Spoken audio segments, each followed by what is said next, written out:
Hello.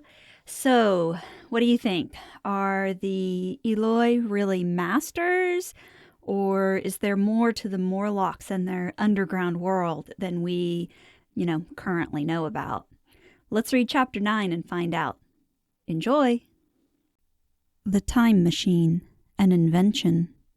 Written by H.G. Wells. Narrated by Aaron Robertson. Chapter 9. The Morlocks. It may seem odd to you, but it was 2 days before I could follow up the newfound clue in what was manifestly the proper way. I felt a peculiar shrinking from those pallid bodies. They were just the half-bleached color of the worms and things one sees preserved in spirit in a zoological museum. And they were filthy cold to the touch.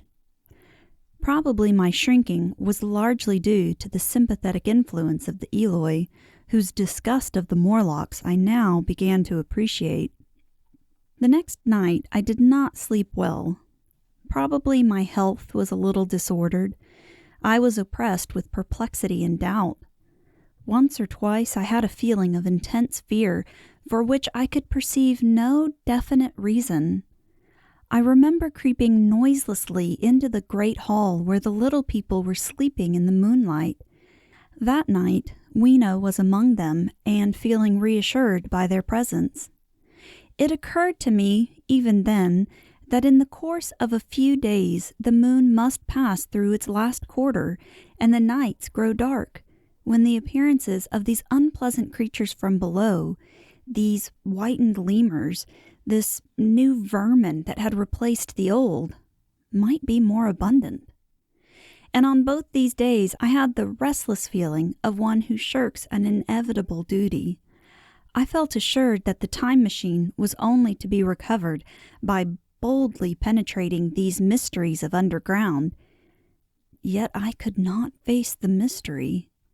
If only I had had a companion, it would have been different. But I was so horribly alone, and even to clamber down into the darkness of the well appalled me. I don't know if you will understand my feeling, but I never felt quite safe at my back.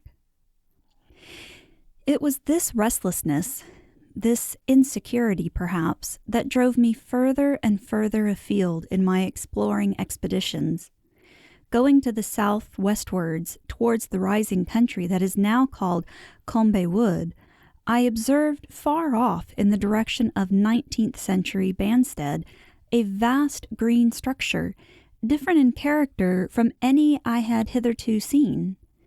It was larger than the largest of the palaces or ruins I knew, and the facade had an oriental look, the face of it having the luster as well as the pale green tint, a kind of bluish green, of a certain type of Chinese porcelain. This difference in aspect suggested a difference in use, and I was minded to push on and explore. But the day was growing late, and I had come upon the site of the place after a long and tiring circuit, so I resolved to hold over the adventure for the following day, and I returned to the welcome and the caresses of little Weena. But next morning I perceived clearly enough that my curiosity regarding the palace of green porcelain was a piece of self-deception, to enable me to shirk by another day an experience I dreaded. I resolved I would make the descent without further waste of time, and started out in the early morning towards a well near the ruins of granite and aluminum. Little Weena ran with me. She danced beside me to the well, but when she saw me lean over the mouth and look downward, she seemed strangely disconcerted. "Goodbye, little Weena," I said, kissing her and then putting her down. I began to feel over the parapet for the climbing hooks. Rather hastily, I may as well confess, for I feared my courage might leak away. At first, she watched me in amazement. Then she gave a most piteous cry, and running to me, she began to pull at me with her little hands. I think her opposition nerved me rather to proceed. I shook her off, perhaps a little roughly, and in another moment I was in the throat of the well. I saw her agonized face over the parapet and smiled to reassure her. Then I had to look down at the unstable hooks to which I clung. I had to clamber down a shaft of perhaps 200 yards. The descent was effected by means of metallic bars projecting from the sides of the well, and these being adapted to the needs of a creature much smaller and lighter than myself. I was speedily cramped and fatigued by the descent. And not simply fatigued. One of the bars bent suddenly under my weight and almost swung me off into the blackness beneath. For a moment, I hung by one hand, and after that experience, I did not dare to rest again. Though my arms and back were presently acutely painful, I went on clambering down the sheer descent with as quick a motion as possible. Glancing upward, I saw the aperture, a small blue disk in which a star was visible, while little Weena's head showed as a round black projection. The thudding sound of a machine below grew louder and more oppressive. Everything save that little disk above was profoundly dark, and when I looked up again, Weena had disappeared. I was in an agony of discomfort.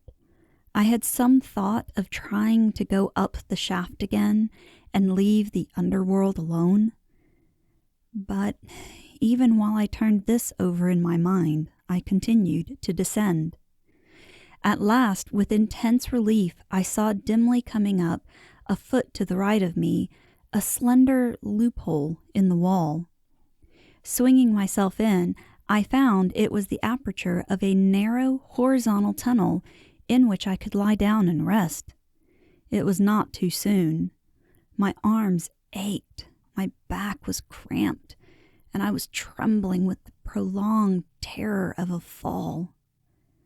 Besides this, the unbroken darkness had had a distressing effect upon my eyes. The air was full of the throb and hum of machinery pumping air down the shaft. I do not know how long I lay. I was aroused by a soft hand touching my face. Starting up in the darkness, I snatched at my matches and, hastily striking one, I saw 3 stooping white creatures, similar to the one I had seen above ground in the ruin, hastily retreating before the light. Living as they did in what appeared to me impenetrable darkness, their eyes were abnormally large and sensitive, just are the pupils of the abysmal fishes, and they reflected the light in the same way. I have no doubt they could see me in that rayless obscurity, and they did not seem to have any fear of me apart from the light. But so soon as I struck a match in order to see them, they fled incontinently, vanishing into dark gutters and tunnels from which their eyes glared at me in the strangest fashion.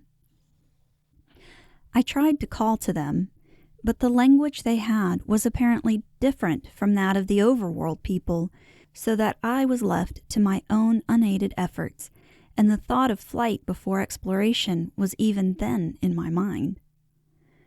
But I said to myself, "You are in for it now," and feeling my way along the tunnel, I found the noise of machinery grow louder.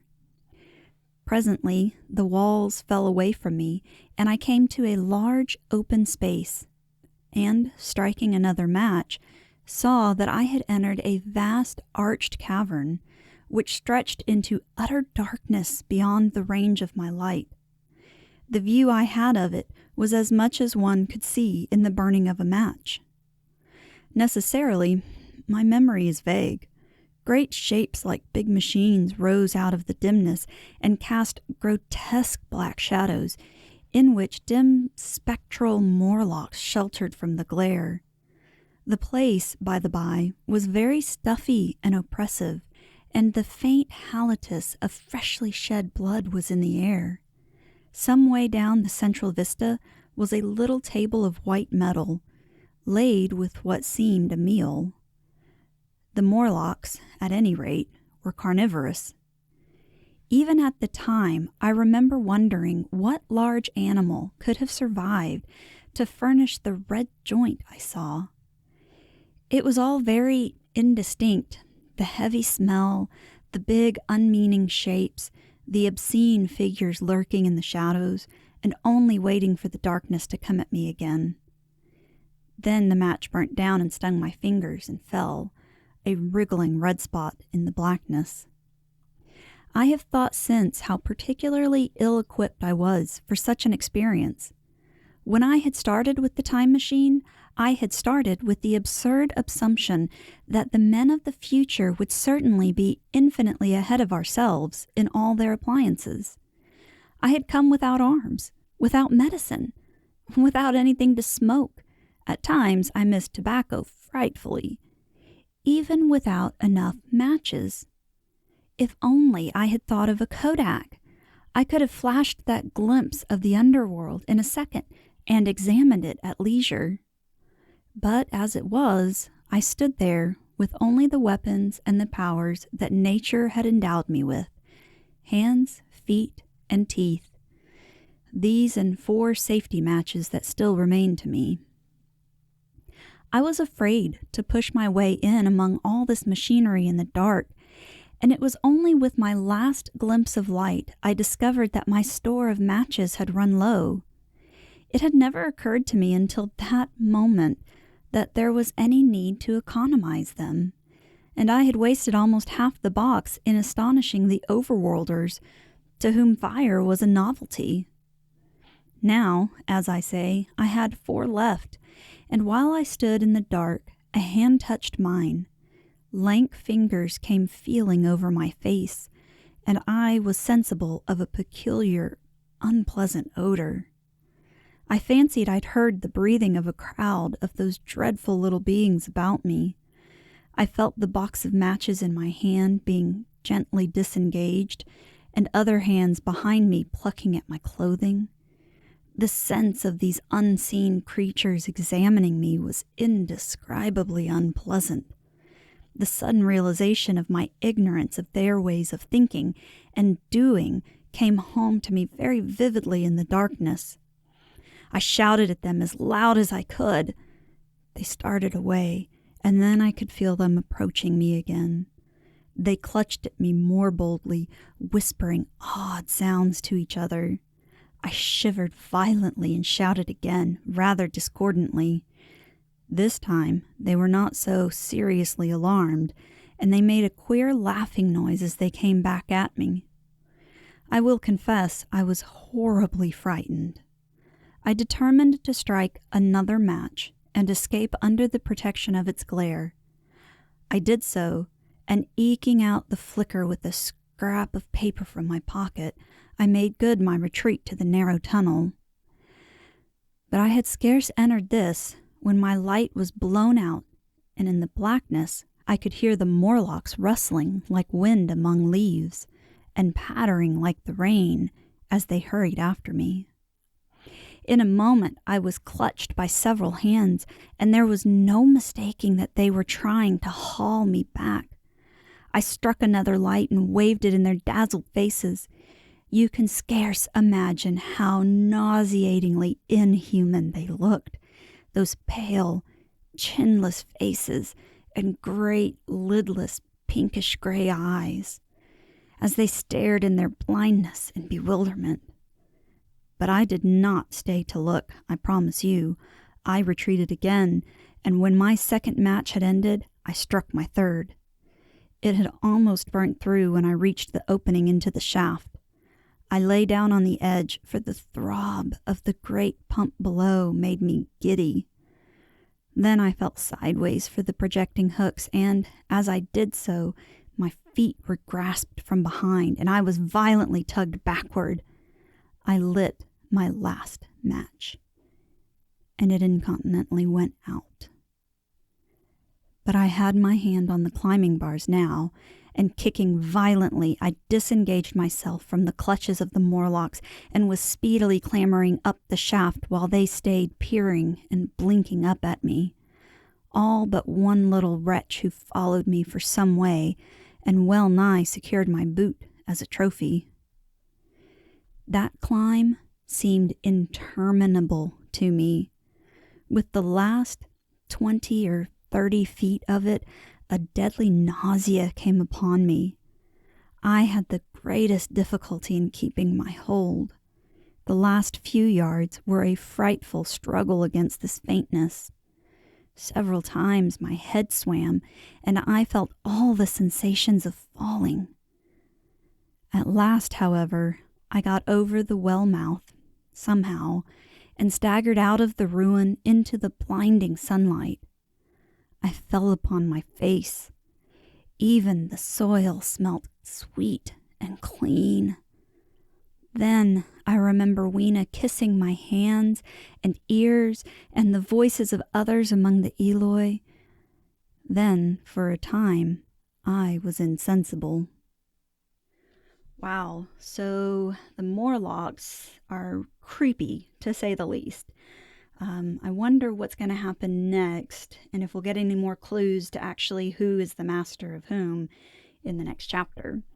Hopefully you will join me then, and until then, thanks for listening. This has been a reading of a public domain book from www.gutenberg.org.